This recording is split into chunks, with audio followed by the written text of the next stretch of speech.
Hello and welcome. This is Dice Darlings, I'm your host Marcin, and I hope you are seeing it before February. If not, then I'm sorry, life was too much for me to edit it in time.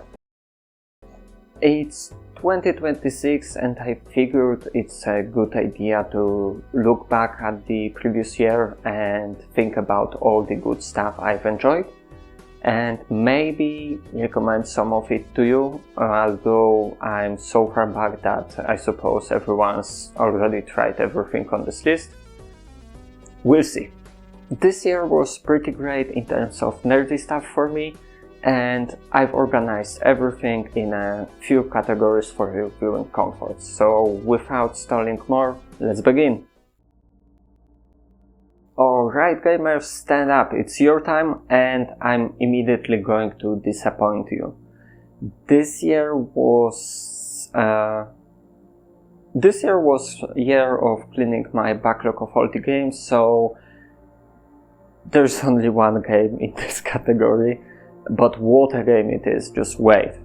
I have to say I couldn't pick a better game to play, it was right up my alley. The premise is simple. You will inherit your uncle's 45-room mansion once you find its 46th room. Yeah, I didn't make a mistake. You have to find the room number 46. And this is just one of many puzzles that will await you in Blueprints. This game is just chock full of surprises. I've completed the main objective in like 40 in-game days, and there was still something new awaiting me around the corner. In a single run you will encounter dozens of different puzzles, some of them even needing multiple runs to solve them. The only thing that burnt me out of this game is the random factor. Sometimes you just have the ideal solution to a puzzle and the RNG on picking a room just fucks you up and you need to start over again. But definitely check this out if you are into keeping a detailed notebook of your play sessions, you will need that for that game. Okay, now for something completely new to me from that year, and that is going outside. Dni Fantastyki or Warsaw Fantasy Fair was the first ever con I've attended to, and I've had such a good fun. It was refreshing to dive into the nerdy crowd at the con and just soak it in, see everyone being so passionate about their hobbies, doing amazing cosplays and just enjoying themselves. Obviously I can't compare the quality to any other cons because I never attended one, but this one was really great in my opinion, and definitely check it out if you are in Warsaw. There was a lot of artists selling their art and no AI art in vicinity, and even though I couldn't find anything for me, I've ended up with just a few stickers for my laptop. The sheer creativity on display was amazing to see. The only regret I have is that I hadn't had any time to prepare some sort of cosplay, but I'm planning to fix it this year. So, this may not be nerdy, but I guess history is a bit nerdy, so you will have to deal with it. Jan jest posełkiem jego, I Am His Herald is an art exhibition in Warsaw that is dealing with Polish language in Middle Ages. It was interesting to see how my native language evolved and how feminatives were already in use like 1200 years ago, which was pretty funny because right-wing people in Poland think it's leftist bullshit, so it was pretty amusing to see that they are, as always, wrong. Here you can see the oldest written Polish texts and play this little game called Scriptorium, and also learn some fun trivia, like for example scraps used to leave little notes at the back of the books, which were usually like comedic in nature. One example was Scribe composing a little poem about how badly he wants to drink a beer already. And I say you can learn this because this exhibition is still open in 2026, at least to the May 31st. So if you are in Warsaw, definitely give it a look.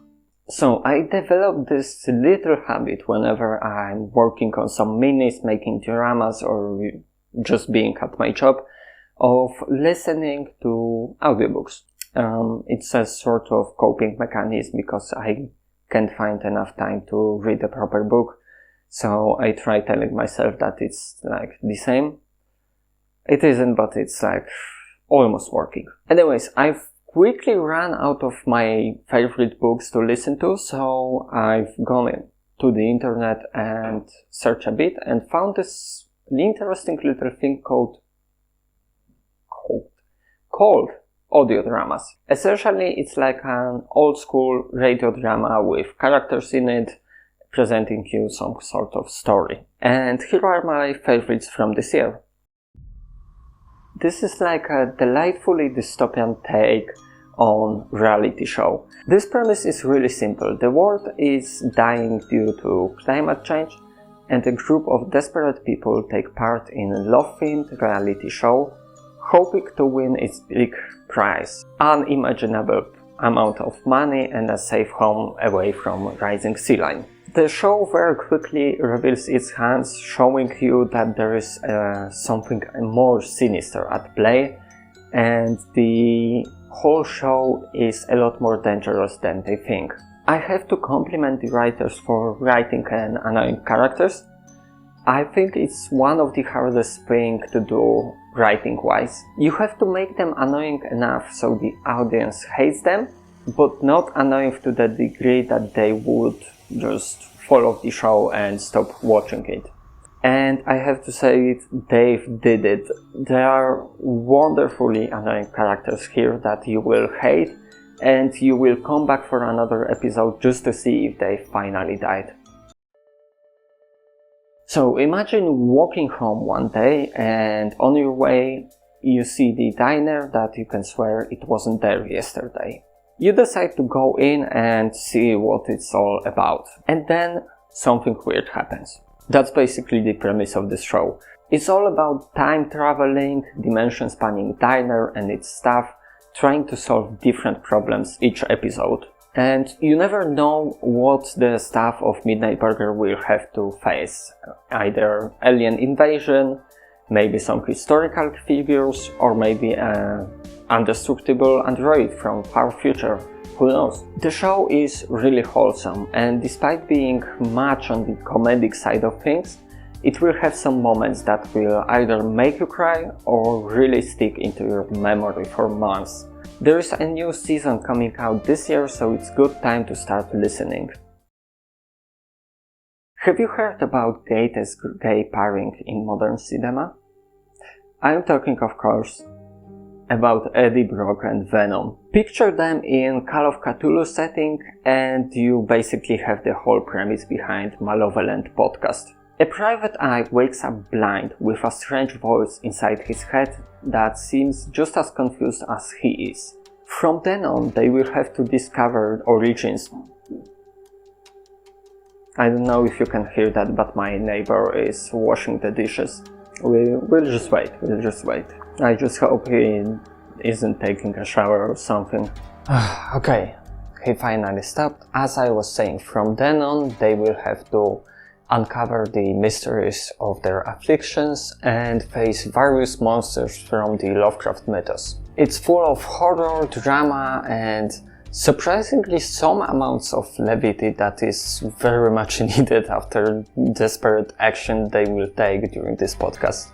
I can't get enough of this show. It completely consumed my life since I found it, and I still can't fully process that the whole thing, the scripts, the music, the voices of all characters appearing and editing it all to make this podcast is made by one man. I don't know what Harlan Guthrie is, but I'm sure as hell that he's not a man. He couldn't be. Okay, so this is the smallest audio drama from this category, but this doesn't mean that it's the worst. Not at all. It's a wonderful piece of fantasy / alternate history Set in 20th century Europe, just before World War I. It follows Colette, a young woman who has to run from her country. The reason is simple. A rogue mage used her head as a repository for Kingmaker diamond, a powerful artifact from another world. During her escape, she meets two smugglers who smell profit in helping her get rid of the huge rock in her head. And from then on, various adventures ensue, and we get a glimpse into this strange but at the same time very familiar world. While this story is very light regarding the stakes at the start, it quickly ramps up and, well, it's leading up to World War I, so it has to. The writing is witty and smooth, the plot keeps your attention, and you just can't wait for another episode. I believe the next season comes out this year, so if you want to try it out and maybe support the creators, it's as good time as ever. Okay, let's leave the internet for now and jump to a hobby that can be enjoyed at home with a group of people. This could be understood in two ways, and we are talking about TTRPGs. Honestly, this year was pretty neat in terms of TTRPGs for me. I've done a lot of stuff and didn't finish anything, almost anything. So I guess it's on me that this list has only 2 TTRPGs, but they're really good, trust me. You know what, I know I've been 13 years late for this, but it's such a revelation for me that I'm adding this to the 2025 either way. Fate Core is definitely right now my favorite system. This is essentially a toolkit that you can adjust to play any kind of game you like. It's a narrative system, so rules are short and sweet, and the differences in character sheets of, let's say, a young villager and a powerful older god aren't really visible at first sight because everything lies in descriptions of aspects, skills and stats. And I know this may sound like a negative, but if you think about it, it's just allowing you to play any kind of game without looking for experienced players. Good luck at running your level 20 D&D campaign with your coworker who thinks D&D is something from Stranger Things.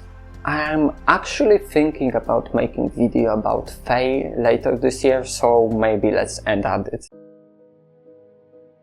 Now, this wasn't a surprise, but rather a pleasant confirmation of my expectations. Legend in the Mist is a rustic fantasy RPG from creators of City of Mist, and it shows. They basically took what worked in City of Mist, got rid of anything that wasn't, and made everything much clearer. More clear. You have a few different modes of character creation that allow you to adjust it to pretty much every experience level depending on the players. The game plays really smoothly. The character creation can take under 45 minutes, that's very little in my case. Of course, that's in case your party already knows or at least has some kind of idea what they want to play. And the process of explaining the rules takes about 10 minutes. So if you have semi-coherent players, you can start playing in 1 hour. Of course, I know this is a narrative system, the rules are simple, easy, we like that, I get it, but some of you may be hardcore Pathfinder 2e gamers and need to have more rules. Creators of this game foresaw that, we are going with Warsaw, and implemented some additional rules that are completely optional but may spice up your game. Additionally, if you have Foundry VTT, you can download the demo pack, which has pre-made characters and beautifully made maps that you can use to test out the systems for free and see if it's up your alley. Yeah, so I think that's it for today. Let me know if you have any thoughts about things I talk about. Maybe you would like to share some of the things you enjoyed. I have to go to work tomorrow and I'm planning on starting editing today, so bye!